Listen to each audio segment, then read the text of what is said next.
Bienvenidos a este acto del Casal Popular La República, en el que colaboran Comunistes de Catalunya, Mollet amb Cuba y la Plataforma en Defensa de la Sanitat Pública... Ui. Acércate. Ahora sí, ¿es sent? Sí. Molt bé. Eso, que colaboran también la Plataforma en Defensa de la Sanitat Pública al Baix Vallès. Desde el Casal Popular vemos muy importante la lucha por la sanidad pública y por eso queremos hablar de esta lucha tanto en la comarca como como hablar de cómo está la situación de la sanidad en Cuba. Sobre la comarca nos hablará Antonio López, que es miembro de la Plataforma de la Sanidad aquí en el Baix Vallès, que está muy activa y ha conseguido distintos objetivos que se habían marcado a nivel local, como por ejemplo impedir la entrada de la sanidad privada en el hospital de Mollet y horas de parking gratis en la zona azul en el hospital. Y también tienen luchas muy importantes más a nivel nacional, como por ejemplo la lucha por reducir los tiempos de las listas de espera. Además tenemos con nosotras a Leida Guevara, que nos hablará de la sanidad en Cuba como modelo de sanidad pública, gratuita, universal y solidaria. Leida es pediatra en el Hospital de Niños William Soler y ha ejercido además de en Cuba, en Angola, Ecuador y Nicaragua. Estos son algunos de los países en los que Cuba ha mandado brigadas médicas de solidaridad, siendo estas brigadas muy importantes para la mejora de la sanidad de estos países a nivel inmediato, montando hospitales, ayudando a la consolidación de estos sistemas y formando a muchísimos médicos en muchos países del mundo. El sistema médico cubano, como ya he dicho, es público, gratuito y universal y ha demostrado una gran eficacia y solidaridad a pesar del bloqueo de Estados Unidos, que llevamos mucho tiempo denunciando junto a mucha gente. Y vemos esta eficacia, por poner un ejemplo que seguro que Aleida nos va a hablar mucho mejor, en la bajísima tasa de mortalidad infantil, que el último dato que he visto es del 3,9 de cada 1000, que es la más baja de todo el continente americano y una de las más bajas del mundo. Seguro que luego Aleida va a entrar más en detalle y a explicar mucho mejor el sistema de salud cubano, y muchas gracias a los dos por vuestra participación y de momento le doy la palabra a Antonio.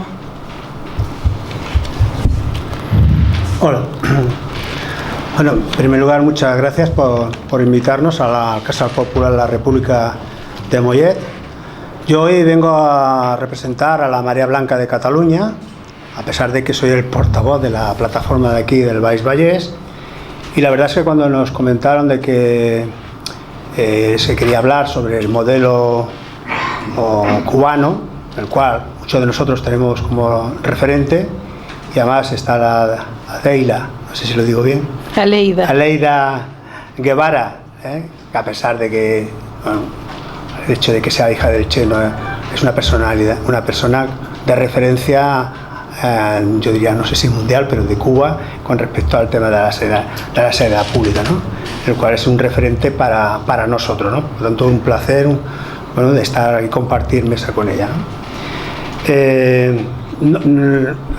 Ella hablará sobre un modelo totalmente diferente al que, yo digo, padecemos en Cataluña, ¿no? Nosotros tenemos un modelo en Cataluña que arranca a principios de los 80, cuando recuperamos la Generalitat de Cataluña, donde había prácticamente 7 hospitales públicos del Instituto Nacional de la Seguridad Social, que todavía existen, que son los grandes hospitales, el Valle d'Hebron, Bellvitge, el Trueta, etcétera, etcétera, ¿no? Que todavía siguen siendo propiedad del Estado español, fueron transferidas a la gestión, pero no así, digamos, la propiedad. Y teníamos una sanidad donde en Mollet, por ejemplo, pues había el ambulatorio de Campan Tiquet y que servía a una gran población. Por lo tanto, teníamos unas dificultades tremendas. En aquel momento pues se tuvo que hacer lo que se pudo, ¿no? Había un gobierno de concentración donde estaban representados todos los partidos, que lo dirigía Josep Tarradellas, y el primer conseller, recuerdo que era uno del PSUV, que era Ramon Espasa, que fue el primer conseller que tuvimos en Cataluña de salud, y el hombre hizo lo que pudo en aquel momento, aprovechar todos los recursos que había en Cataluña, y que público había muy precario, y había muchos hospitales, sobre todo de la Iglesia y de como en el tema de Mollet, de la sociedad civil, ¿no? En aquel momento, lógicamente, no podíamos pedir una sanidad pública 100%, que todos los hospitales y todos los ambulatorios fueran públicos, porque era imposible que en poco tiempo se hiciera, ¿no? Por lo tanto, se hizo que todos los hospitales, ambulatorios, formaran un solo cuerpo, digamos, de asistencia sanitaria, con la idea de que en el futuro se fuese construyendo hospitales, ambulatorios, ya con la idea, por lo menos desde la gente progresista, la gente que creíamos en una sanidad pública y de gestión pública, pues que siguiera haciendo pues este modelo, ¿no? La verdad es que no fue así, sino que los gobiernos de Convergencia y Unió apostaron fuertemente por un modelo que llaman público-privado, donde nunca sabes si en el hospital que estás, si lo gestiona una fundación, si lo gestiona un consorcio, si es una empresa privada. Hay una foto que le podía pasar la Ana, el otro, esto, si lo veis ahí, ese es el modelo catalán, ¿no? Que dice que es tan maravilloso, donde si veis ahí hay más de, no sé, 200 o 300 fórmulas de gestión distintas. En todo ese conglomerado está claro que hay unos negocios de amigos, de sectores, de sectores de la Iglesia, de sectores privatizados, que nunca sabes. Este es el modelo que en el año 1990 se hizo la Ley de Ordenación Sanitaria de Cataluña, en el cual pues la gestión, la forma de gestión integrada, compartida entre entidades públicas y privadas. Por lo tanto, es decir, nosotros siempre habíamos defendido que hubiera la red pública y de centros de titularidad y gestión pública, pero que la derecha catalana, de Convergencia y Unió, con sus intereses, digamos, de clase, pues le interesaba más ir por este camino, que es el único modelo que en toda España no existe en ningún otro sitio del Estado español, este conglomerado de que aquí, de empresas privadas, como decía, de fundaciones, de consorcios públicos, privados, etcétera, etcétera, ¿no? ¿Y con esto qué quieren conseguir? ¿O qué han querido conseguir, ¿no? Pues estimular la segmentación del sistema público, favorecer las externalizaciones y la subcontratación de servicios, implementar políticas favorecedoras de sistemas privados mediante redes de influencia en los órganos de decisión y los centros, etcétera, ¿no? Degradar el sistema público para que creamos, ¿no?, que lo privado es mejor que lo público. Por lo tanto se ha hecho una política de degradación. Reforzar el sistema de salud individualista, medicalizado, que favorece la especialización. Tenemos un sistema de hospitalcentrismo, o sea, todo está basado en el hospital, y después lo explicará la compañera, de que la prevención y la atención primaria es clave para un sistema público de salud. Y aquí lo que tenemos es el hospitalcentrismo, que llamamos nosotros, que todos vamos al hospital, incluso cuando tenemos algo que llamamos leve, ¿no? ¿Por qué? Porque nos obligan a ir a urgencias del hospital, todo ahí donde está el negocio, ¿no? A partir del 1995 se crearon las entidades de base asociativa. Hasta este año los ambulatorios los estaba gestionando prácticamente el 75% el Institut Català de la Salud, por tanto un organismo público. Pero dijeron, bueno, pues como ya tenemos los hospitales, o muchos hospitales, donde hacemos negocio, Pues ahora vamos a dar un paso más y vamos a hacer negocio también con los ambulatorios.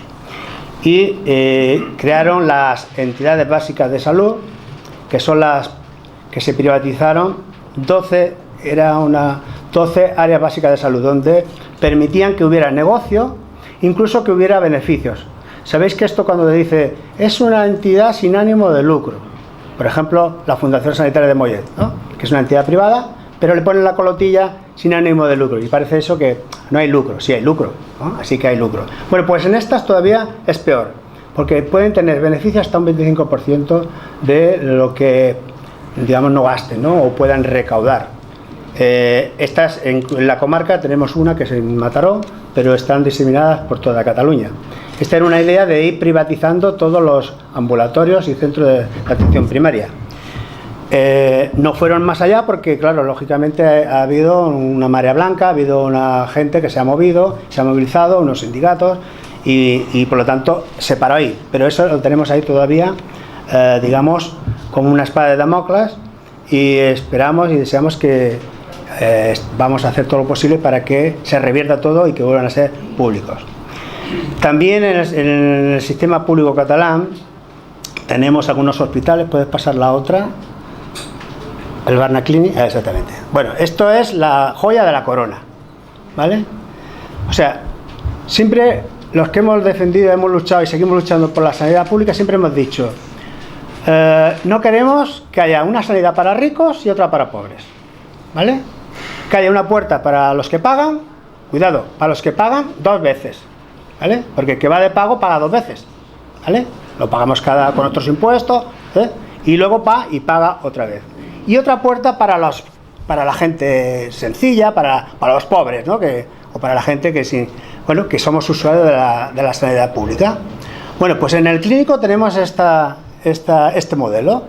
Tú vas al clínico por la Seguridad Social y te atienden muy bien, mucho prestigio, pero tiene su lista de espera, ¿no? En cambio, vas a Barnaclinic, que es una parte del hospital, que es público y que se hace medicina privada. Este es el modelo catalán también, ¿eh? Se hace medicina privada y tú, si pagas, si tienes que esperar 6 meses para que te operen, allá, pues en un mes o 15 días, si pagas lo que valga la operación, te asisten, ¿no? Esto es pernicioso y es, bueno, desde nuestro punto de vista, inadmisible que este modelo. Ya ha habido sentencias que hablan de que eso se tiene que cerrar, que eso es inadmisible, pero ahí sigue. También tenemos el Hospital de Palamós, ¿vale? Que por cierto trabaja allí, no es porque tenga ya nada que ver, pero trabaja allí la exalcaldesa de Mollet, a Montserrat Tura. Ahí pues también es lo mismo. Tiene una parte para la seguridad social y otra parte también, sobre todo, trata temas de cosmética, y también para turismo sanitario. ¿Habéis oído hablar cuando yo hablo de turismo sanitario?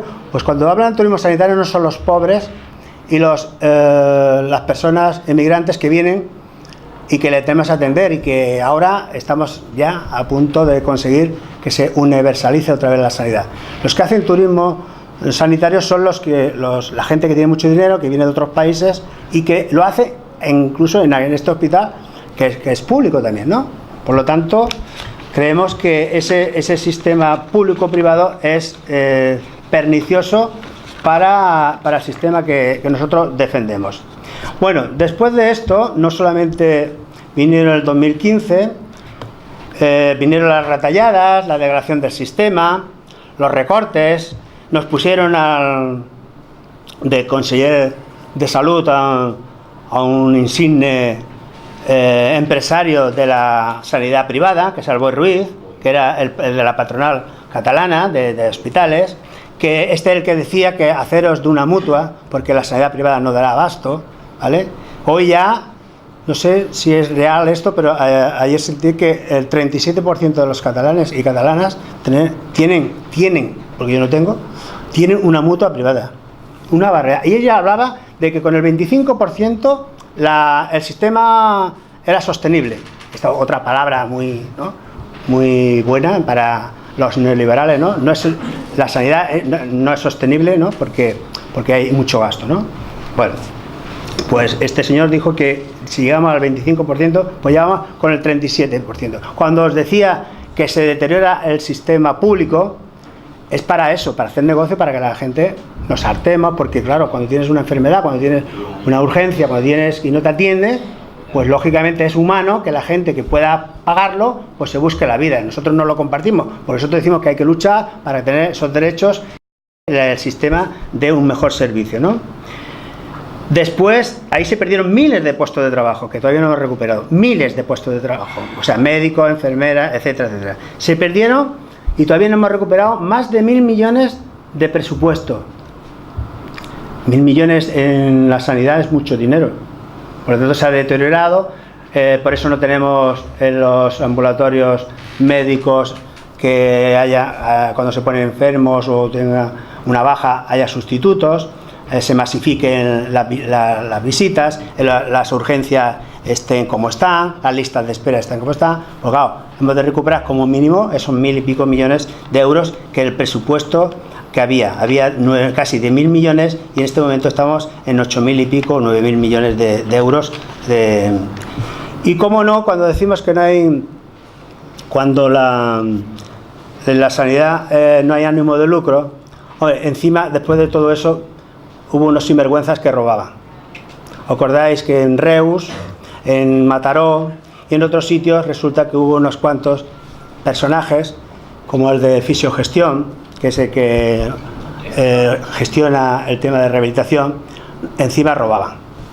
O sea, ha habido una corrupción sanitaria de la socioconvergencia. ¿Sabéis? Acordaros de cuando el Partido Socialista era fuerte y Convergencia y Unión, entre los dos se repartían las dos cosas, pero hablamos de la corrupción y de la socioconvergencia, ¿vale? Que entre los dos se repartían, digamos, todo lo eso. Y entonces eso fue también algo, un palo muy fuerte que lo estamos padeciendo, ¿no? Bueno, nosotros en Mollet tenemos el ejemplo del modelo puro de lo que quiere el sistema, ¿no? Nosotros tenemos un hospital que lo hizo la Generalitat de Cataluña en tiempos del tripartito. Pusieron el hospital público, creo que costó unos 60 millones de euros, que de ahí nació la plataforma del Baix Vallès, para reivindicar, porque querían remodelar el antiguo hospital, que es privado. Acordaros de la calle Sant Llorenç, los que sois de Mollet, era un hospital privado de la Sociedad de Socorro Mutuos, y nosotros queríamos un hospital, y recuerdo que en aquel momento, algunos recordaréis, que decía la Montserrat Tura: vosotros queréis un Valle d'Hebron en Mollet, en pequeño. Y dijimos, sí, queremos un Valle d'Hebron en Mollet, que sea público y de gestión pública. Pues desgraciadamente al final de todo el proceso conseguimos el hospital, pero no conseguimos que fuese público. Se creó un consorcio público-privado entre el Ayuntamiento, la Generalitat y la Fundación Sanitaria, y al final tampoco ni siquiera eso se consiguió. De un día para otro se cargaron el consorcio y se lo entregaron todo a la Fundación Sanitaria de Mollet, que es una fundación que la controla la Sociedad de Socorro Mutuo, que es la que históricamente ha estado, digamos, dominando la sanidad en Mollet a través de un concierto, ¿no? Y este hospital, al ser público 100%, se lo entregaron a la fundación. Y gestiona el 98% del dinero de sus ingresos son de dinero público. Pero ellos tienen un convenio y la Generalitat no se mete con ellos, y eso hace, digamos, lo gestiona lo mejor posible, ¿vale? Entonces, ese modelo público, que lo pagamos entre todos, le ponemos, o sea, es el negocio del siglo, ¿no? O sea, ni siquiera ellos ponen el hospital, sino ya les construimos el hospital, le damos el suelo público, que es municipal, y después encima decimos, y ahora vaya usted y lo gestione y haga usted el negocio, ¿no? Y este es lo que tenemos en nuestra ciudad, como no solamente aquí, sino el Brolle, que también se hizo en Sant Joan d'Espí, como se hizo en Mataró, como se hizo... Esto es perverso, es decir, si ya que conciertas como, ¿no?, con alguien que tiene algo que ofrecer, pero si ya es tuyo, ¿para qué es lo que tienes que concertar? Lo que lógico sería que fuese gestionado por la Generalitat y fuese también con participación de los usuarios y de los profesionales, ¿no? Y ya para ir acabando, nosotros creemos que para revertir todo esto, creemos que es necesario reunir urgencias, reabrir por las tardes, abrir los quirófanos, paralizar, como decía antes, el tema de las EVAs, abrir las camas necesarias, que hay muchas camas cerradas, abrir la actividad quirúrgica por las tardes, paralizar los consorcios y todo lo que es privado y revertirlo, por lo tanto reapropiarse otra vez de lo público, impedir la actividad privada en los centros públicos, como bien decía la Ana. En Mollet se quería utilizar el hospital público para hacer actividad privada deportiva, que nos parece bien que lo hagan, pero que lo hagan en un sitio privado, que me parece ser que lo van a hacer en el sociosanitario, pero no en el hospital público, ¿no? Impedir que el personal sanitario tenga la exclusiva. Sabéis que hay personal sanitario, sobre todo los médicos y médicas, pueden estar en la pública y en la privada. Pues hombre, lo lógico es que ahí hay una perversidad, ¿no? Es decir, lo que queremos es que estén bien pagados, que estén bien mirados, el profesional se les tiene que de alguna manera, pues, que el trabajo que hacen, que creemos que es básico, pues que estén bien retribuidos, pero queremos que tengan que tener la exclusiva, ¿no? En definitiva, lo que queremos es que haya una sola red de hospitales públicos, de hospitales y también de atención primaria, para tener un sistema que solamente tenga su objetivo es el usuario y la usuaria. Nosotros, como bien ha dicho al principio, el modelo cubano, que ahora lo explicará la compañera, pues lógicamente estamos hablando de dos países distintos, con una economía distintas, con dos sistemas políticos totalmente distintos y con la economía distinta. Pero sí que nos fijamos en ese modelo, donde ella ahora explicará, de que nosotros cuando hablamos de que queremos una sanidad pública 100%, nos vemos reflejados en el sistema cubano, ¿no? Donde el principal objetivo es las personas y no los negocios. Vale, gracias.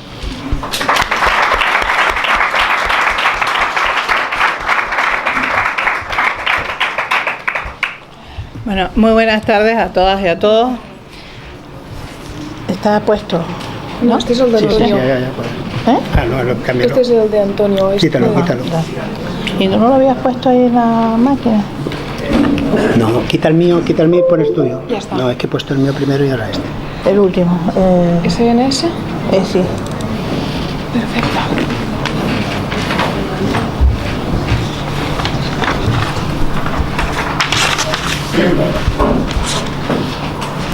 Ya está. Dale clic ahí. No. Está bien. Ajá. Uy.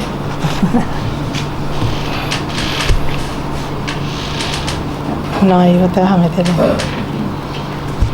Ah, qué raro.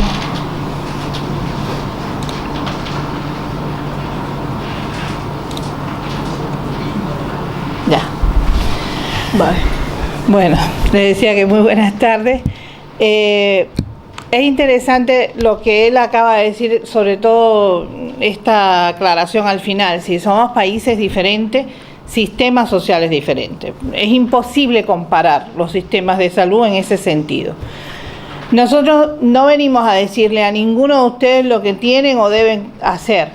Simplemente nos preocupamos mucho porque cuando existía el campo socialista europeo, había una competencia real entre la vida capitalista y el socialismo, porque de alguna manera esta parte del mundo tenía que demostrar que sí, había cosas buenas, ¿no?, en el capitalismo. Y por tanto, la salud pública se ganó como derecho de la gente, y la educación también. Y en los últimos años, desgraciadamente, esto se va privatizando a pasos agigantados. Y lo que es peor es no tener la reacción de la gente, porque es un derecho adquirido por ustedes, es decir, nadie se los regaló, ustedes lucharon por eso. Entonces, ¿cómo permitir que ahora se pierdan esos derechos? Es lo que realmente nos preocupa a nosotros. Yo participé, ustedes seguro han visto el documental Cisco, creo que se llama así, que es el de Michael Moore. El cineasta estadounidense, ¿verdad? Michael. Bueno, él fue a Cuba y en una de sus me hace una entrevista a mí, en un momento determinado, y él quería que yo dijera cosas contra Estados Unidos. Pero él decía, el problema no es el pueblo de Estados Unidos, el problema son los gobiernos. Él me decía, pero la gente no te va a escuchar, la gente simplemente no va a creer lo que tú dices. Está bien, le decía, no importa. Yo solamente que quiero es que vean a su alrededor. Si nosotros, que somos un país mucho más chiquito, económicamente del llamado tercer mundo, donde 500 años de colonia nos explotaron, los españoles se llevaron todo lo que teníamos. Todo prácticamente. Nos dejaron el níquel porque no lo conocían, porque no lo usaban en esa época. Pero después tuvimos a los gringos encima más de 50 años. Y 50 años en que sí explotaron el níquel y nos sacaron hasta el níquel, todo. De pronto hay un movimiento revolucionario, una revolución socialista, y hay que cambiar nuestra vida. ¿Qué es lo primero que hay que hacer? Darle dignidad al ser humano. ¿Y cuál es esa dignidad? Bueno, por supuesto una vivienda, por supuesto un trabajo, pero también salud. Porque a veces cuando estoy en algún lugar del mundo de estos bien capitalistas, por ejemplo Japón, digo, no piensen ya en una cuestión ideológica, piensen como economistas capitalistas. Si quieren seguir explotando al pueblo, tienen que darle salud. Un pueblo sano trabaja 10 veces más que un pueblo enfermo. Entonces piensen como capitalistas y tienen que garantizar la salud de la gente. Eso es un derecho del ser humano. Sí, nosotros cuando preguntamos, ¿cuánto usted pagaría por la vida de un hijo, por la vida de un padre, por la vida de un hermano? Nadie puede dar el precio porque no existe el dinero para pagar. Por tanto, si no existe el dinero, no se puede convertir en una mercancía. Es un derecho del ser humano. Y esto ha sido una de las cosas que la Revolución Cubana ha tratado por todos los medios de practicar y desarrollar. Por eso es que le damos tanta importancia a la salud de nuestro pueblo. El Sistema Nacional de Salud tiene algunas características. Vamos a empezar a ver rapidito porque yo traje mucha información.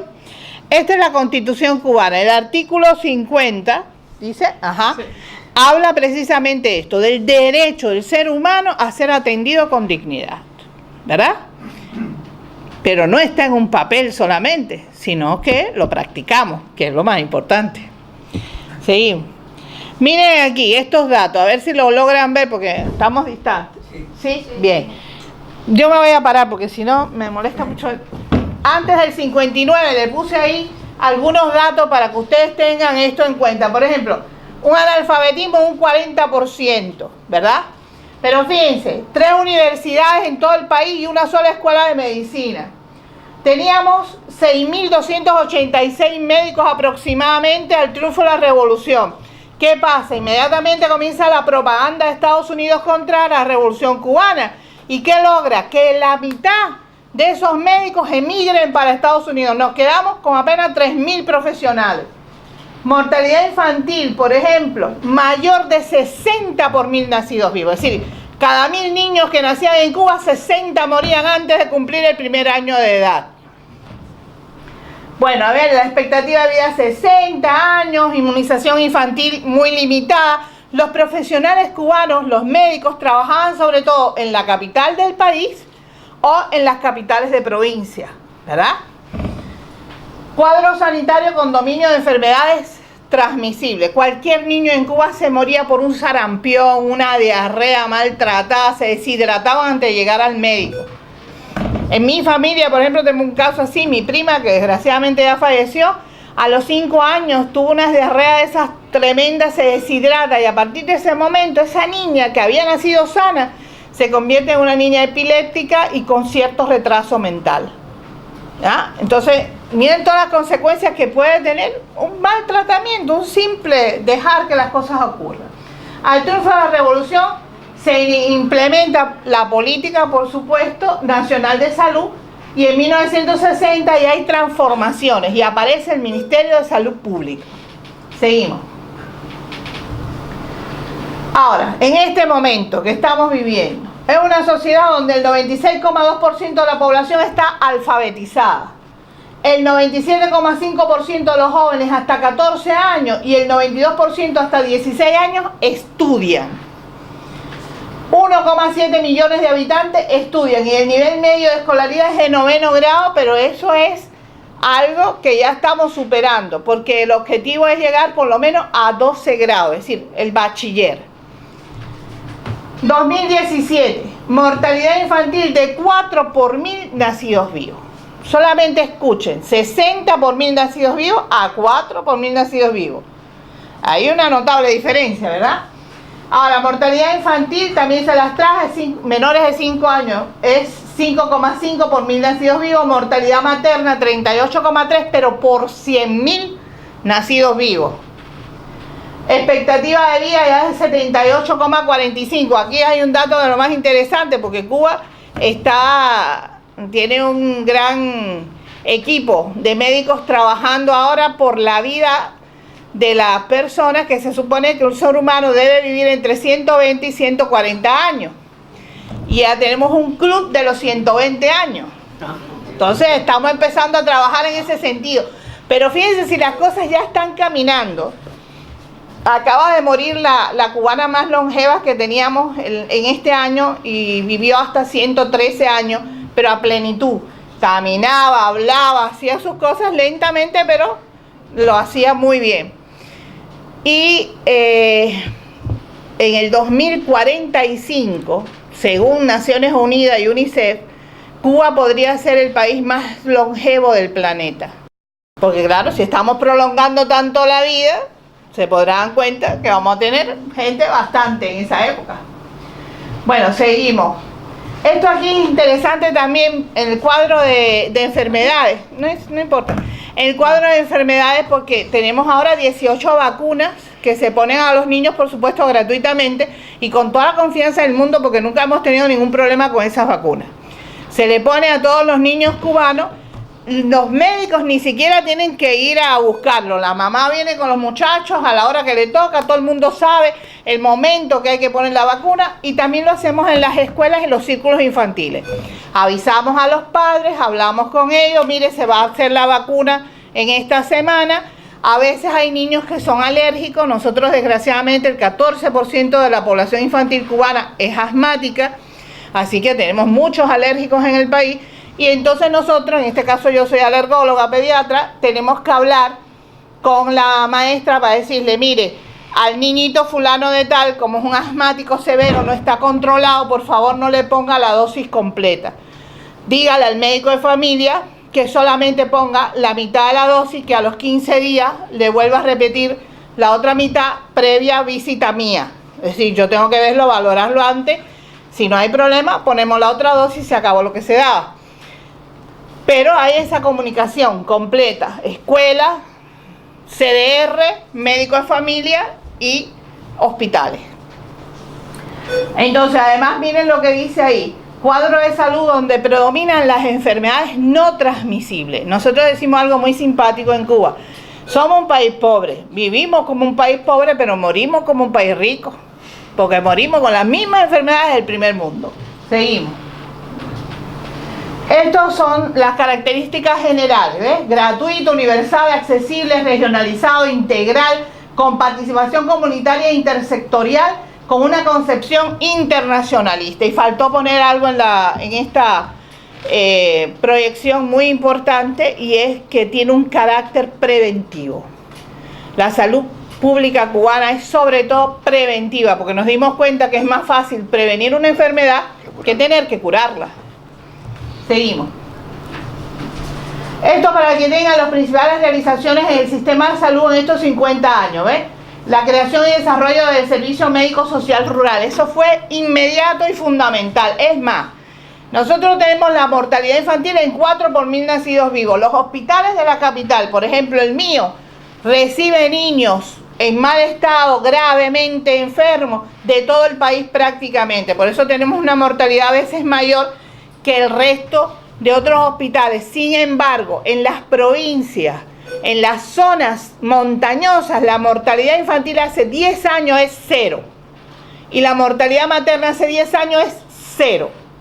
Porque inmediatamente sacamos al paciente que tiene alguna dificultad, algo peligroso para la vida, y lo pasamos al hospital más cercano para poder hacer su buena gestión. Miren ahí, bueno, esto es todo lo que hemos hecho, la producción de vacunas ya en los últimos años, desarrollo de especialidades, creación de institutos de investigación. Cuba en este momento se va convirtiendo poco a poco en uno de los polos científicos más importantes del planeta. Si los gringos no se vuelven locos y nos atacan, dentro de unos añitos podremos ser quizás el polo científico más importante que ustedes van a conocer. Seguimos. Aquí les pongo cómo es el sistema de salud. Pincha. Área de salud. Con los policlínicos, y ahí nos faltó un elemento fundamental, que es el médico de familia. Médico de familia que atiende alrededor de 190, 192 familias, ¿verdad? Y estos médicos de familia se reúnen a través del policlínico. Ahora, Cuba, ustedes saben que siempre ha dicho que no es una democracia, que no sé cuánto, que sí, para todas las cosas que siempre se habla de Cuba. Bien, está bien, pero mire quién controla el área de salud de los policlínicos: el Consejo Popular, elegido directamente por el pueblo.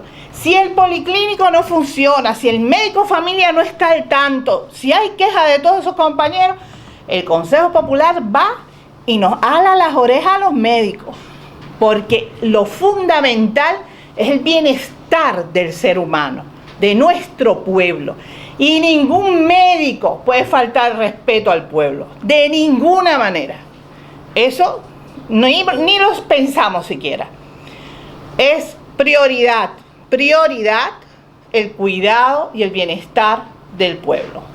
Entonces, claro, ahí está el Consejo Popular, elegido por nosotros, que controla el área de salud, los policlínicos, los médicos de familia. Después viene la Dirección Municipal de Salud, que también tiene policlínicos a su cargo y tiene hospitales, pincha. ¿Ves?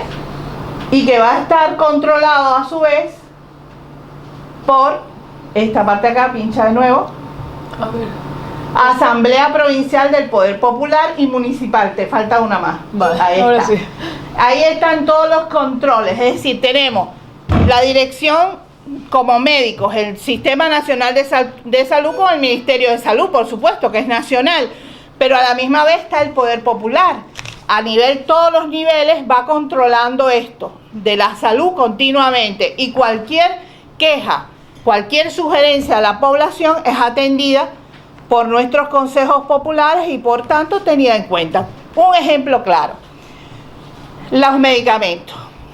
Repartimos medicamentos en una farmacia, que el médico de familia dijo que tenía de una población de, pongamos, 400 personas, 100 son hipertensos.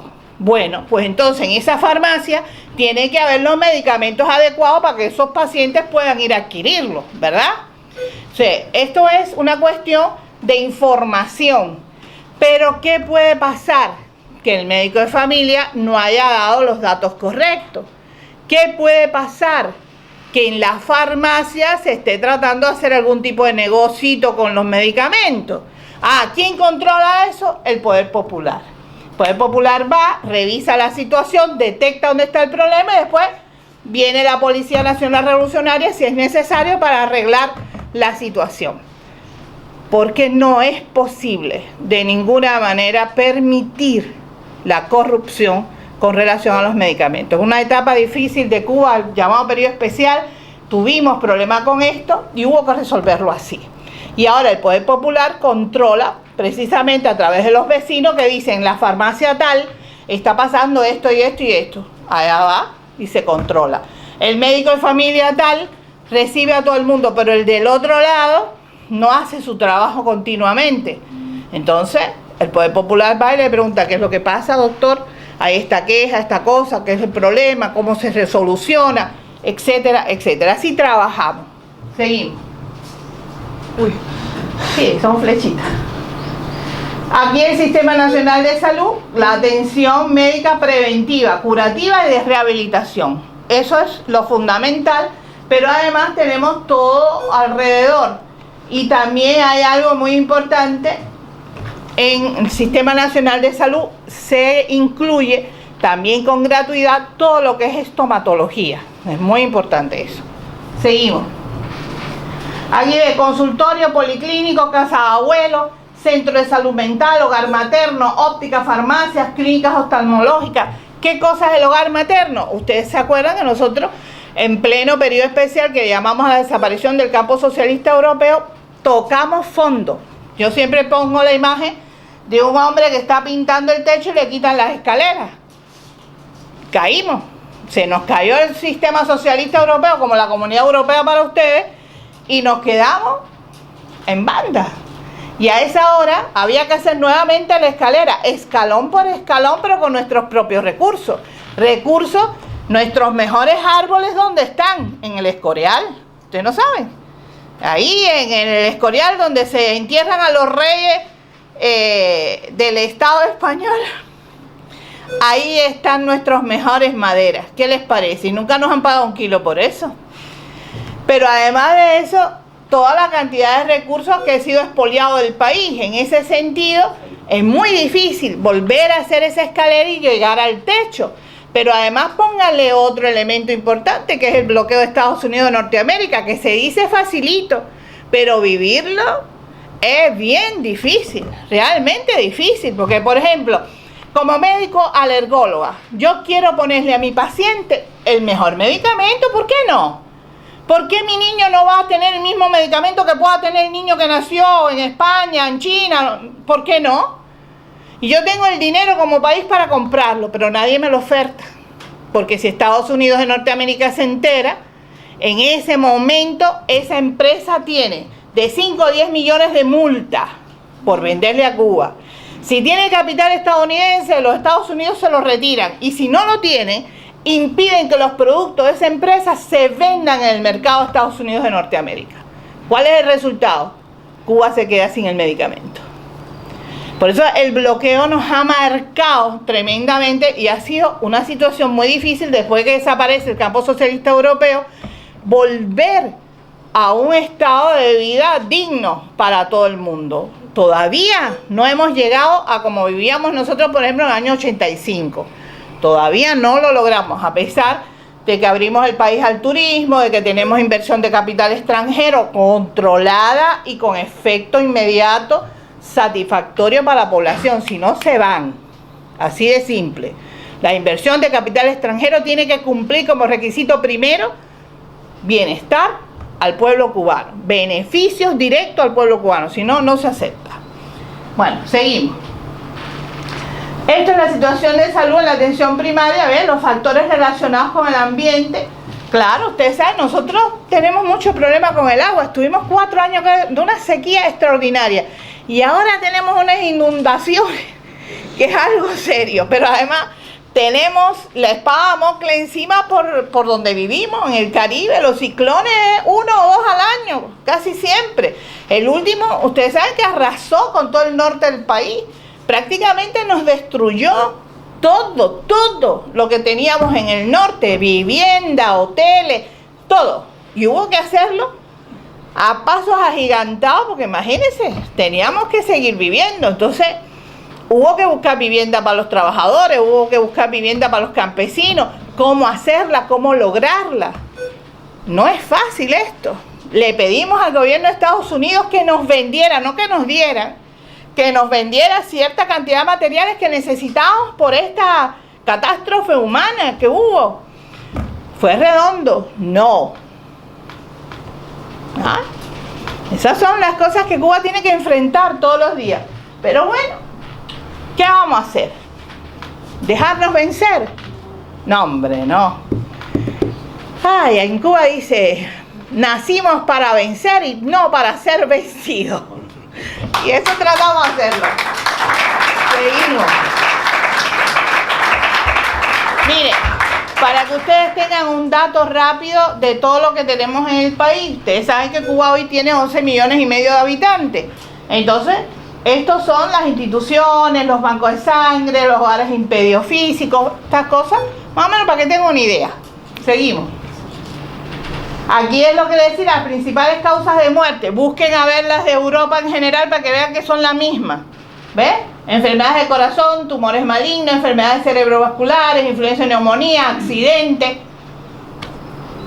Entonces vivimos como pobres, pero morimos como ricos. Seguimos. La atención a la madre y el niño, que en Cuba son sagradas. Todo esto es gratuito, señores. Aquí no se tiene que sacar un peso del bolsillo.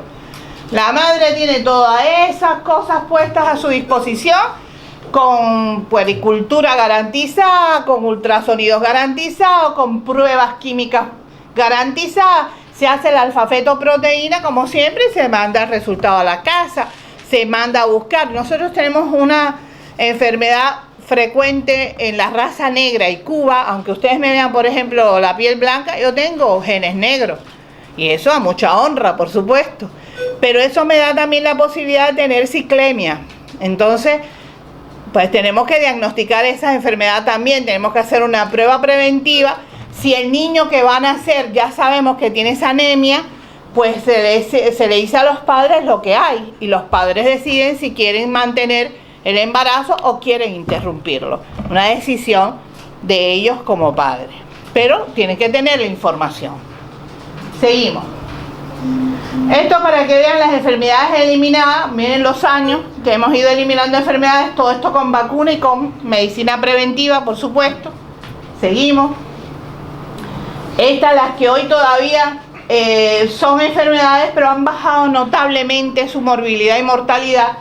Por ejemplo, la meningocócica desde el año 2002, porque hicimos la vacuna, que es la que circula en el mundo, porque es la única que hay que tiene efectividad realmente contra el meningococo B. Hepatitis B del año 2003 y la papera, la parotiditis. Seguimos. Estas son enfermedades que no constituyen problemas de salud, pero podemos encontrar algunos todavía en Cuba. Como no son problemas de salud porque tienen la tasa de enfermedad es de 0,1 por 100.000. Vamos. El SIDA. Aquí tiene la prevalencia que tenemos de 15 a 24 años, 0,05% por habitante, y de 15 a 49 años, 0,1%. Esas son las cifras que más o menos se han mantenido desde que logramos controlar la enfermedad a través de la terapia antirretroviral que hace Cuba 100%, atención sanatorial, atención ambulatoria y la promoción. Eso es muy importante. Algunos de los pacientes con SIDA nos ayudan mucho en eso porque ellos van a las escuelas secundarias, a los preuniversitarios, a las universidades y conversan con los muchachos cómo se enfermaron, cómo se contagiaron para tratar de evitar el contagio nuevamente. Seguimos. Este es el programa de tratamiento. Por supuesto, se garantiza al 100% de todos los pacientes, y Cuba también dona a Naciones Unidas, a la OMS, le dona una gran cantidad de estos medicamentos que creamos en el país para África, porque en África está el mayor % de pacientes con del planeta. Entonces se lo damos gratuitamente. Seguimos. Esta es la atención a adulto mayor. Todavía no es suficiente, todavía tenemos que seguir trabajando en esto porque es una población que va envejeciendo. Ya les dije que en el 2045 estamos pronosticados como los más viejos del planeta. Así que tenemos que trabajar mucho más en esto, más círculos de ancianos, más ejercicio. El médico de familia tiene que hacer más trabajo en este sentido, control de la presión arterial. Somos un pueblo comilón, ya me ven a mí como soy.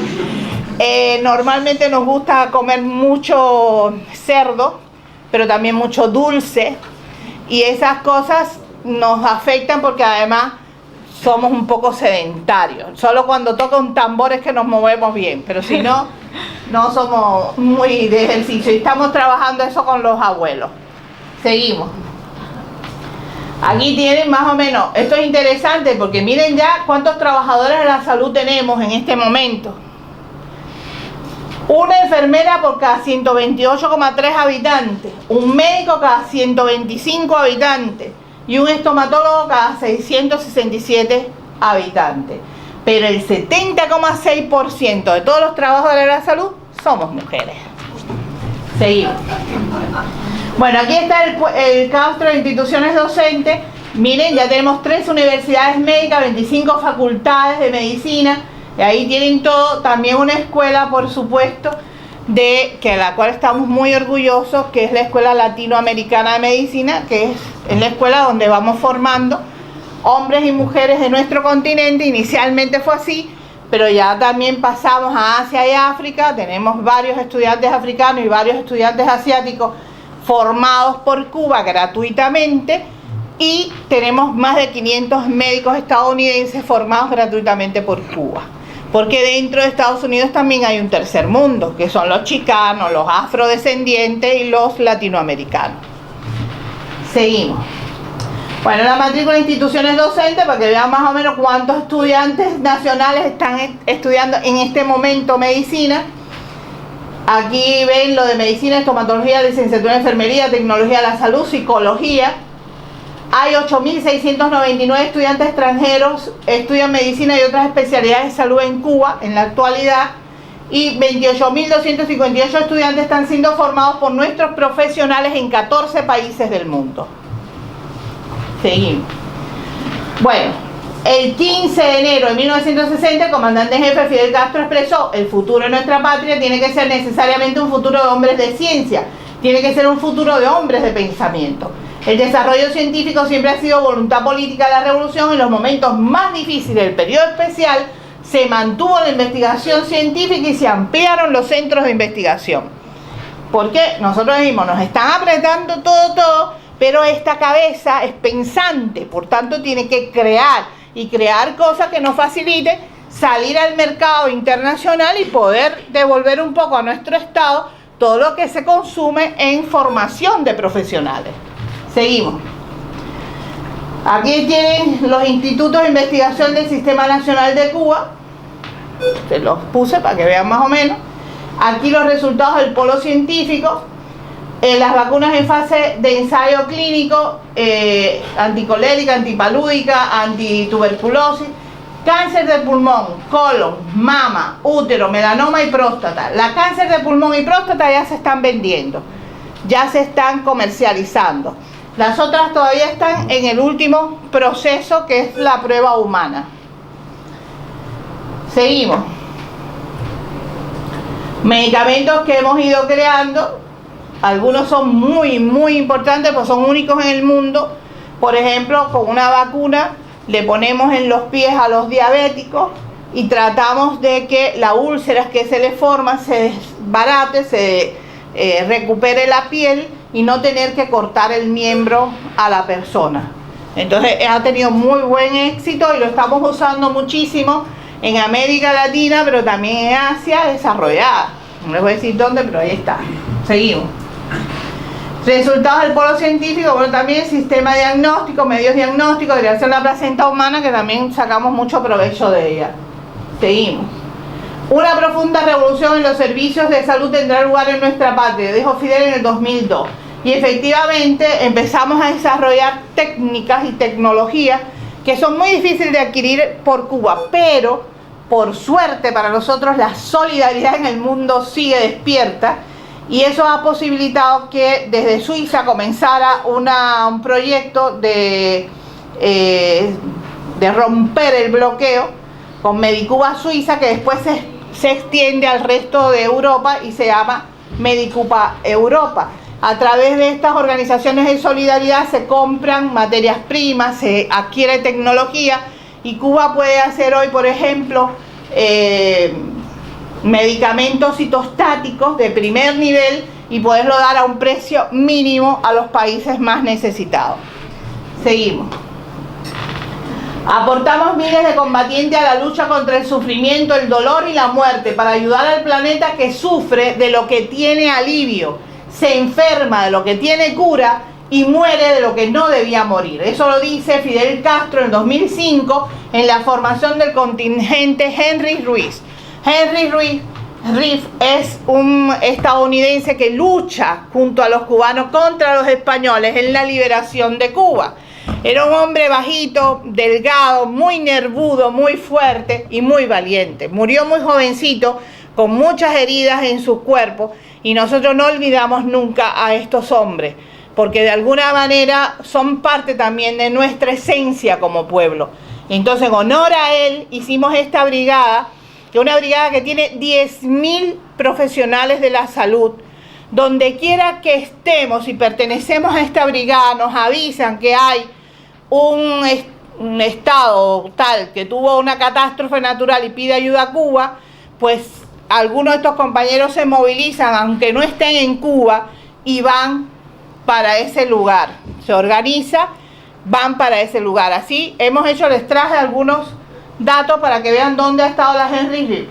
La primera misión que hace Cuba la hace en 1963 en Argelia. En el 60 dimos sangre a Chile por un terremoto que tuvo, pero realmente se considera la primera misión internacionalista cubana en el pueblo de Argelia en 1963, cuando ellos adquieren su independencia de Francia y necesitan médicos. Fíjense en los años que estamos hablando, nosotros solo teníamos 3.000 médicos, pero eso es lo importante de la solidaridad. No es dar lo que te sobre, es dar lo que otro pueblo necesita, aún a costa de tu propia estabilidad. Seguimos. El 19 de septiembre de 2005, en el Palacio de las Convenciones, y a raíz del paso por el sur de los Estados Unidos del devastador huracán Katrina, es que se constituye ese contingente del que le hablaba. Seguimos. Que por cierto Estados Unidos no nos dejó ir, ¿no? Pues, pero aquí está, la primera misión es el 8 de octubre del 2005, inundaciones en Guatemala, y van 601 médicos, 87 trabajadores de vectores. Pakistán, el 14 de octubre del mismo año, con un terremoto, van 2.553 colaboradores. El 3 de febrero, la tercera misión en Bolivia, 594 colaboradores, y así pasa rápido para que vean más o menos las primeras que hemos hecho: Indonesia, Belice, Perú, de nuevo, seguimos. México, Ecuador, China, Haití, El Salvador, Chile.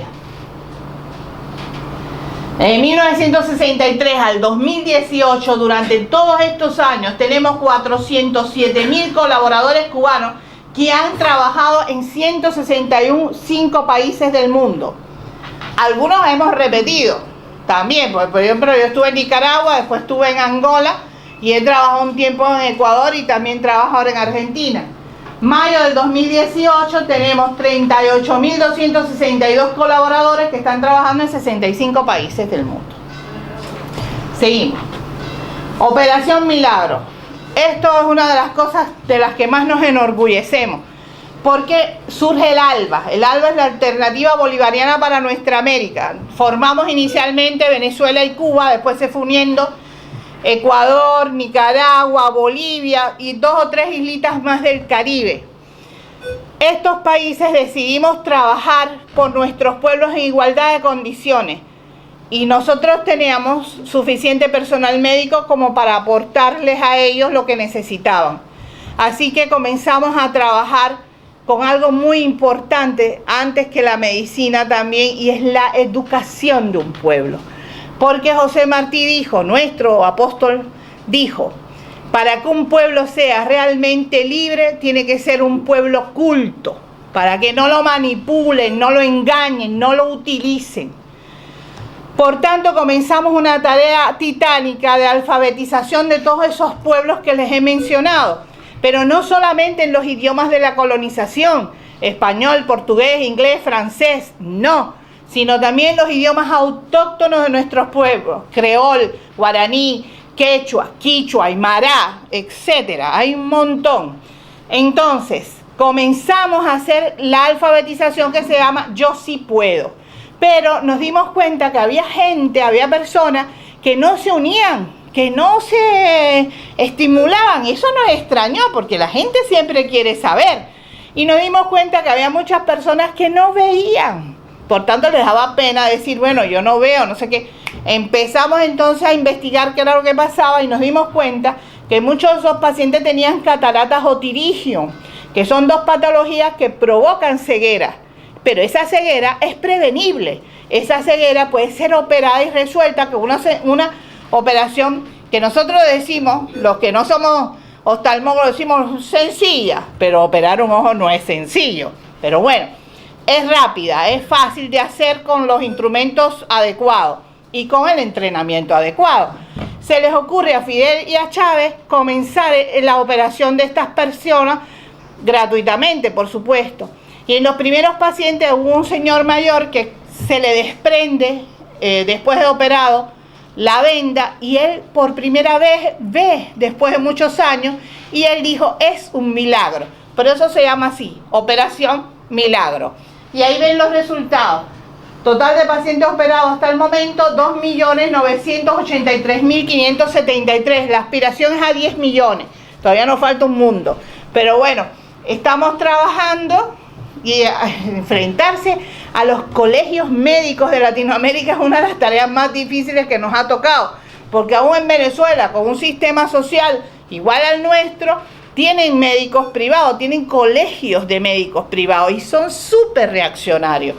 Y nos ha costado Dios y ayuda poder ir a los lugares a buscar a los pacientes para diagnosticarles esto y llevarlos a una operación gratuita. El próximo mes yo estaré en Argentina con la Brigada Médica Che Guevara, precisamente haciendo esta operación, Operación Milagro. Vamos a los pueblos más difíciles, a los lugares más inhóspitos de Argentina, con esa brigada de muchachos educados en la ELAM, que en ese momento yo me siento que soy la gallina con mis pollitos. Pero la verdad es que es una maravilla trabajar con esos muchachos, porque han captado lo mejor de mi pueblo y lo trasladan al suyo. Y eso es lo más hermoso que hay. Trabajamos en poblaciones muy difíciles, muy carentes, como por ejemplo los guaraní, que viven en la selva, en condiciones de hace 500 años todavía, con mucho respeto, mucho. De verdad, yo podría contarme un montón de anécdotas que he vivido y que he disfrutado enormemente. Pero la cuestión es que vamos y revisamos al paciente. ¿Por qué? Porque son los pueblos que no tienen información adecuada, no saben que eso que padece puede ser operado y puede ser sencillamente resuelto. Entonces tenemos que ir hasta allá, buscarlos, revisarlos. Ah, ¿tiene catarata? ¿Tiene tirillón? Bien. Hablamos con a veces algún alcalde, alguna gente más positiva, nos ayuda a trasladarlos al hospital que tenemos en Córdoba hoy, que se llama Ernesto Che Guevara, por supuesto. Y en ese hospital ya hemos operado más de 8.000, de más de 43.000 argentinos. Así que se está trabajando duro, es una tarea muy hermosa, estoy muy entusiasmada con ese trabajo. Seguimos. Bueno, esto es lo que hemos colaborado en crear 9 facultades de medicina en diferentes países y trabajando en 37 países del mundo. Y tenemos 240 profesores trabajando en 15 países y laborando en 23 facultades de medicina. Seguimos. No al bloqueo, para nosotros obligado el tema, porque nos podríamos cuantificar millones y millones de dólares que hemos perdido por comprar un medicamento. Tenemos que tener a veces 5 o 6 intermediarios para poder adquirir el medicamento, porque si lo hacemos inicialmente directo al comprador, el FBI lo detecta y puede hasta cerrar la empresa. Ha pasado no con medicina solamente, ha pasado con aviones. Hoy Cubana Aviación prácticamente no vuela porque no tenemos aviones. Hemos alquilado aviones del DC-10 a Francia, pero tenían un 10% componente de Estados Unidos y Estados Unidos cerró la empresa, la hizo claudicar y nos quedamos sin los aviones. Sí, ese es el tipo de bloqueo. Pero hay algo que nosotros no podemos cuantificar y es el dolor de un ser humano cuando pierde a un hijo, cuando pierde a un ser querido, sabiendo nosotros que el medicamento está a menos de 90 millas y que no lo podemos adquirir. Y nos ha pasado con niños cubanos. Un niño, por ejemplo, de 5 años con una meningoencefalitis herpética. El medicamento, desgraciadamente, es una patente de Estados Unidos o Norteamérica.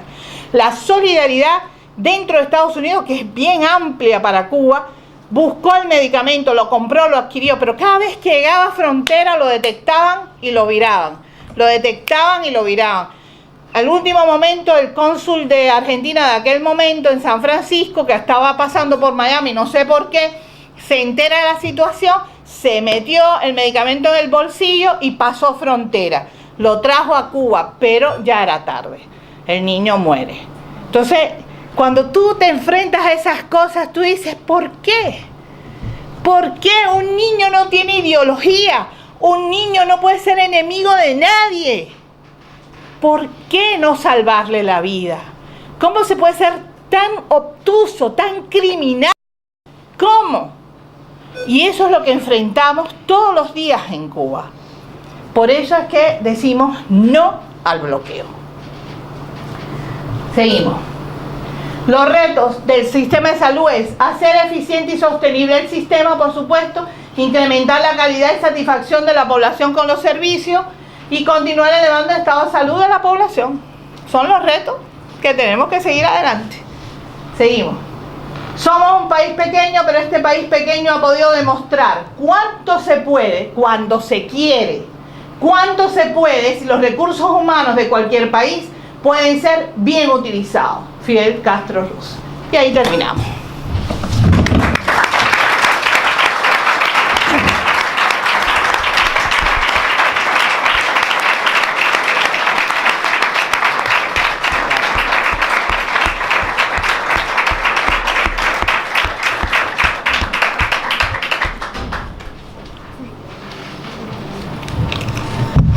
Muchas gracias a Leida por todo y a Antonio también.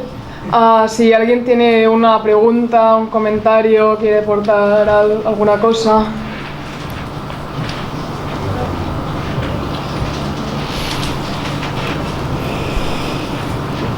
No es obligatorio, ¿no? ¿Sí? Alcalde. Sí. Diga usted.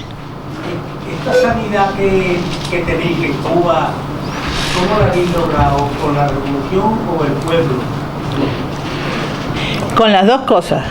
La revolución, que hace que el pueblo sea cada día un pueblo más culto, y ese pueblo, por supuesto, sabe lo que tiene, lo protege y lo desarrolla. En Cuba hay esto que aquí lo tenemos, que es la constitución, nos obliga al capitalismo, nos incita a consumir. Allí no existe eso, porque es que aquí en vez de, ¿cómo diría yo?, de levantarnos y luchar por eso, pues estamos con una sociedad de consumo que es terrible. Pero mire, le digo... Eso es una gravedad que tenemos que nos repercute a todos. Sí, el consumismo es un mal tremendo. También nos empieza a golpear a nosotros ahora con el turismo, trajo a Cuba todo este tipo de cosas, y la gente... Pues también, mire, se deslumbra por un pantalón, por una cosa de esta, pero siempre hay que trabajar mucho con los jóvenes. Lo fundamental en el proceso revolucionario cubano es el trabajo diario y continuo con la juventud. En estos momentos yo estoy muy satisfecha, desde ese punto de vista me ha tocado desde el año pasado estar con jóvenes cubanos en casi todas las provincias del país, de las 16 o 18 provincias, solo me quedaron 3 por visitar. Estuve con el coordinador nacional de los CDR, los Comités de Defensa de la Revolución, y él se dio cuenta que los únicos que pueden reactivar esta organización, por ejemplo, son los jóvenes. Entonces se ha trabajado muy duro con ellos, hemos estado conversando, hemos hablado de varios temas, pero se ve ese fervor revolucionario, ese deseo de seguir adelante. Yo me he llenado de una fuerza extraordinaria en estos últimos meses, de verdad, porque, a ver, tengo conciencia de que hay un montón de cosas que hay que superar, que hay un montón de cosas en las cuales tenemos que seguir trabajando, que de ninguna manera nos podemos confiar, porque el enemigo que tenemos tan cerquita es un enemigo muy poderoso y astuto, hijo de puta hasta la pared enfrente, pero astuto, y en ese sentido va a tratar por todos los medios de hacer daño al proceso revolucionario. Así que estamos trabajando y lo estamos haciendo con los jóvenes. Y de verdad, yo le digo, estoy satisfecha, me siento satisfecha de que haya tantos jóvenes en Cuba dispuestos a continuar, a seguir, pero con conciencia revolucionaria. Pues eso es muy importante. Yo siempre digo, yo soy comunista, no come mierda, son cosas diferentes. Sí, no, porque a veces dicen, como comunista no se les regala esto, no, señor, momentico, que yo de boba no tengo nada. Sí, a mí también me gustan las cosas buenas, las cosas bonitas, pero me gusta compartirla con mi gente. No hago nada con tener yo cosas hermosas si la compañera con la que estoy trabajando no los tiene. Entonces uno no disfruta igual. Si todo lo podemos tener y compartirlo, es mucho mejor. Le digo cosas que nos pasan diariamente. Por ejemplo, con estos grupos de jóvenes de los CDR en La Habana, que la capital siempre es más difícil que cualquier otra provincia. La capital es siempre la más llena de gente y de problemas sociales, y es difícil la cosa. Ahí se hicieron las brigadas jóvenes estas de los CDR y yo fui a abanderarla, ¿no? Me tocó. Y cuando estoy viendo a los muchachos, ¿sabes? Como médico al fin, yo me fijo mucho en los jóvenes, ¿no? En las condiciones, cómo están vestidos, cómo se comportan. Había una muchacha negra, joven, muy bonita, pero como calladita, tranquilita, y estaba dentro de ese grupo que son jóvenes elegidos por la comunidad por su actitud ante el trabajo. No es porque ellos quieran, sino porque son elegidos por la comunidad. Y en ese sentido, yo la veía así un poco mustia, le miro para los pies así, unos zapaticos malito, de esos así, pobrecito, ¿no? Yo digo, ¿qué hago aquí? Porque el pueblo cubano es muy orgulloso, generalmente la gente en Cuba tiene mucho orgullo. Digo, ¿ahora qué hago? Habían dos de las muchachas que estaban en el grupo mucho más activas, de estas así cubanas típicas, ¿no? Jodiendo todo el tiempo.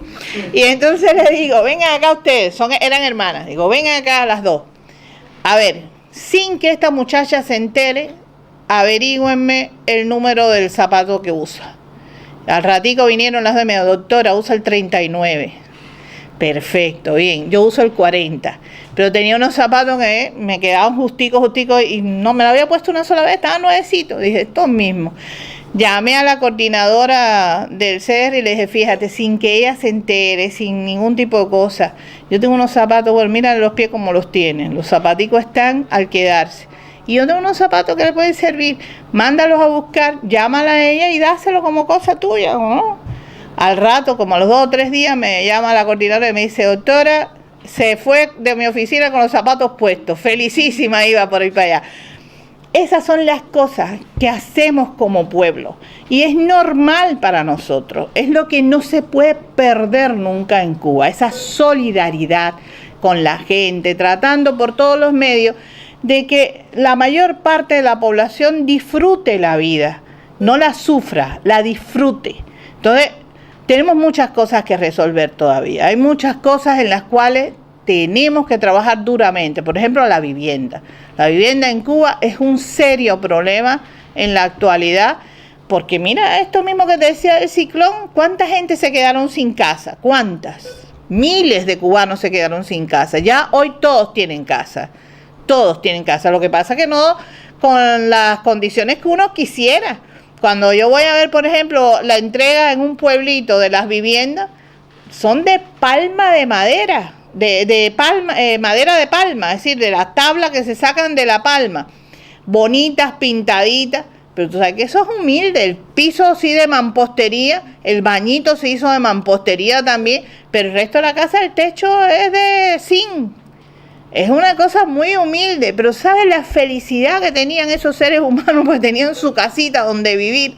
Entonces, cuando tú te das cuenta de cuánto todavía tenemos que resolver, cuántas cosas todavía tenemos que hacer en Cuba para que la gente pueda ser realmente más feliz, más completo como pueblo. Nos queda mucho. Transporte urbano, por ejemplo, pésimo en Cuba. El que haya ido a Cuba sabe que lo que estoy diciendo es verdad. En Cuba una guagua te pasa cada 1 hora a veces. Es verdad. Entonces, tenemos que resolver ese problema igual. Ahora tenemos más guagua, ahora están pasando más cerca, un poquito más cara, porque la guagua normal vale 40 centavos, 20 centavos, pero la otra vale 4 pesos cubanos. Pero 4 pesos cubanos no es mucho. Así que está bien, vamos a dar un poquito más para mantener el transporte, tienen aire acondicionado, sí, toda una serie de cosas que se van mejorando. Pero no es suficiente, tenemos que seguir adelante. Por eso hay que trabajar tanto con los jóvenes para estimularlos y darles responsabilidad. Sí, las nuevas generaciones tienen que sentirse dueños del proceso revolucionario. Hay que seguir trabajando en ese aspecto. Todavía tenemos muchas cosas que resolver. Había otra palabra, sí. El otro día, buenas tardes. Mi señor y yo venimos de Mataró. pero con mucha alegría. Cuando recibimos la llamada de la Dora y de Joaquín, diciéndonos que venía Aleida, digo, pues allá vamos nosotros, como somos pensionistas, no tenemos ni que perder ninguna hora en el trabajo, pues vamos allí. He escuchado a Aleida un montón de veces, hasta tengo una fotografía con ella enmarcada, y la tengo con mucho orgullo en el comedor de mi casa. Yo pediría, hago un llamamiento a toda la gente que haga un esfuerzo en ir como mínimo una vez a Cuba. Y a continuación le digo que si van una vez a Cuba y tienen idea y corazón de izquierda, volverán a Cuba muchas veces. Yo antes iba a Andalucía, a mi pueblo, a Granada, a Motril, cada verano. Pero en el 2005 tuvimos una charla con la Maruja de Nou Barri y nos dijo, ¿por qué no venía a Cuba a probar? Y nos montamos en Mataró un grupo de 18 compañeros y compañeras que, junto con los que ya había en Nou Barri, hicimos una brigada de 32. Desde entonces he ido a Cuba 6 veces. Este año, en cuanto llegue el 31 de julio, volvemos a ir a Cuba. Y a Aleida, en el 2013, la brigada de Nou Barri de la Maruja tuvo el honor de ser la única delegación europea invitada al 8º Congreso Nacional de los CDR. Y este año, en septiembre, volvemos a ser invitados al 9º Congreso Nacional de los CDR. Que eso sí que son CDR. Que eso sí que son CDR, Comité de Defensa de la Revolución. Si todo lo que has dicho, Aleida, lo conozco, lo llevo en el corazón, porque cuando voy a Cuba me llevo 4, 5 o 6 libretas y tomo notas. He tenido la satisfacción de estar en Santa Clara, hemos visitado el Memorial José Martí, el Museo de la Revolución, el Museo de los CDR, Museo de los CDR, que está en la calle Obispo. Usted sabe más que yo. Es decir, lo mejor que le puede pasar a un revolucionario es ir a Cuba. Todo lo que dice Aleida, como no podría ser de otra manera, es la auténtica verdad. Y si no fuese por los cuatreros que hay a 90 millas de Cuba, Cuba sería el paraíso de los paraísos. Ya lo es, ya lo es. Y yo siento un orgullo tremendo. A mí me dice, oye, ¿por qué vas tanto a Cuba? ¿No tendrás por ahí algún rollillo o algo? Yo, hombre, que tener algún rollillo estando con mi mujer al lado. Digo, porque me encanta Cuba, porque Cuba demuestra al mundo que es posible hacerle frente al capitalismo salvaje. Es posible. Un pueblo de 11,5 millones de habitantes, llevar tantos años aguantando a los criminales más grandes de la historia de la humanidad. Eso solamente es posible con ese pueblo, porque como dice ella, José Martí inculcó esta idea al conjunto de la población. Ser cultos para ser libres. Y voy a decir más cosas, pero no quiero.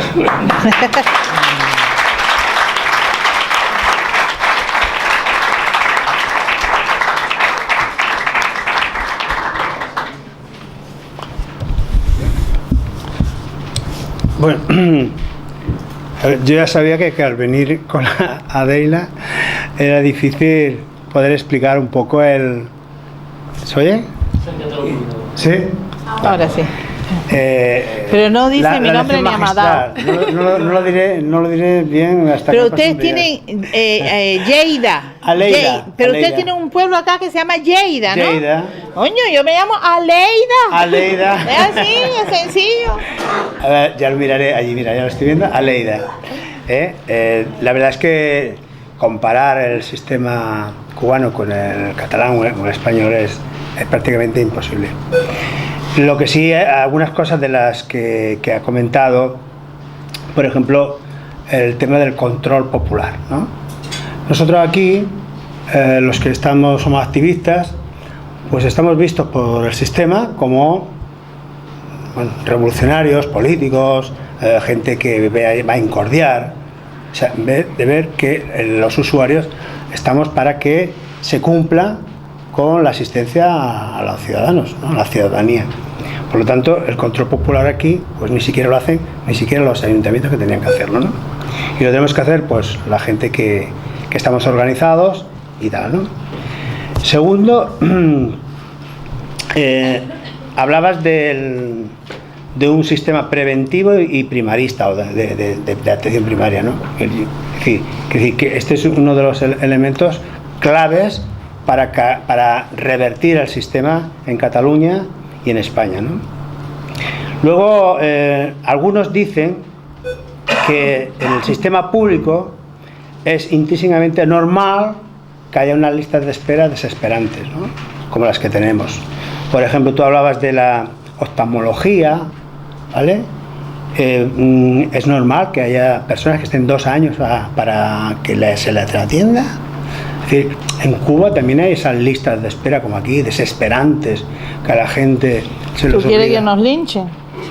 No, claro, por eso digo, por eso, es decir, tener aquí una lista de espera o una masificación, urgencias, que vas a urgencias y estás 6 horas, 7 horas, o vas a los boxes del hospital, de este y de otros, y no solamente a los conceptos de Mollet, que haya personas que estén allí, 2 y 3 personas en un espacio muy reducido. O sea, estamos hablando del primer mundo, estamos hablando de donde hay medios, recursos suficientes para tener una atención, digamos, mucho más de calidad, ¿no? Y por lo tanto, bueno, quería comentar, ¿no? Que si es que nos lo lincharían, pues aquí lo que nos hacen es que si protestaban mucho, pues algunos de los que nos movemos en este sentido, pues hacen todo lo posible, primero para no darnos información en absoluto, ¿vale? Taparnos todo, vernos como ajenos a como está privatizado. Por lo tanto, tú cuando vas en los privatizados, vas allá y parece que vayas a entorpecer, a molestar, cuando nosotros decimos que si es público es del pueblo, y por lo tanto tenemos derecho a que si hay una mala atención, pues llamar la atención. Si una persona no puede esperar porque tiene mucho dolor, porque hay la unidad del dolor, o porque hay un sociosanitario donde las personas no pueden estar bien atendidas cuando hay paliativos y todo esto, y tienen que morir en casa. O sea, estas cosas que están pasando en el primer mundo, que llaman, ¿no? Entonces, sí, con lo que tú nos has explicado, pues claro, da pues la envidia, ¿no?, de que un país con un bloqueo, como tú explicabas, con pocos recursos, y que lo que está haciendo con la calidad de vida que está consiguiendo para su gente, pues la verdad es que a veces da una vergüenza que en un país como Cataluña y España, que hay recursos suficientes y que, porque hay unos intereses económicos determinados, pues el que tiene dinero no necesita ir a lo público, ya tiene sus mutuas, y por lo tanto no tiene por qué esperar esas interminables listas de espera, que mucha gente, y eso está comprobado, muere en esa lista de espera esperando, ¿no? Bueno, quería comentar un poco para, bueno, contrastar un poco con lo que nos has explicado. ¿Quieres comentar algo? No, le decía que si eso ocurre con nosotros por alguna casualidad, le digo, bueno, somos linchados, porque es imposible. Es decir, nosotros tenemos lista de espera, por supuesto, también, porque hay un montón de pacientes, un montón de operaciones, y tenemos un montón de médicos fuera del país.